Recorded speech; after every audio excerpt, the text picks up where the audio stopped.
રાજકોટ જૂનાગઢ કડી કોંગ્રેસમાં હવે કકળાટ વધતો જ જઈ રહ્યો છે ત્યારે હવે કોંગ્રેસના નારાજ નેતાઓ પ્રભારી રાજીવ સાતવની સાથે વાત તો દૂર બેઠક યોજવા પણ તૈયાર નથી।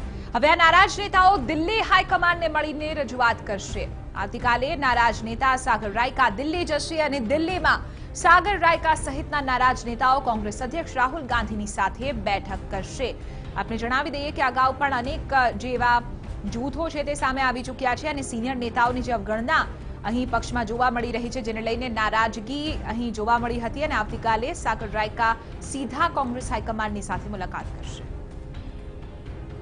લોકસભા સીટના પ્રભારી બનાવવામાં આવ્યા હતા અને એમણે સ્થાનિક સ્તરે સામાન્ય કાર્યકરથી લઈને ચૂંટાયેલા પ્રતિનિધિઓ, સંગઠનના લોકો, સામાજિક અગ્રણીઓ સાથે ચર્ચા કરીને એક એક સીટ માટેની વિસ્તૃત માહિતી અને પ્રોફાઇલ તૈયાર કરીને અહીંયા પક્ષ સમક્ષ રજૂ કરી છે ને એનાથી ખૂબ સારી ચર્ચાઓના અંતે સર્વાનુમતે સારા અને લોકોને ગમે એવા ઉમેદવારો અને સાથે સાથે એક એક લોકસભા સીટ માટેની ચૂંટણી લડવાની ને જીતવાની રણનીતિ પર ચર્ચા થઈ છે અને આવનારા સમયમાં આ ચર્ચાથી પક્ષ ખૂબ સારું પરફોર્મન્સ સાથે 2019માં વિજય મેળવશે।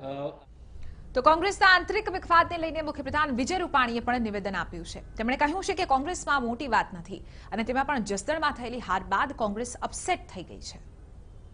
કોંગ્રેસના આંતરિક ઝઘડા સાથે અમારે કંઈ સંબંધ નથી।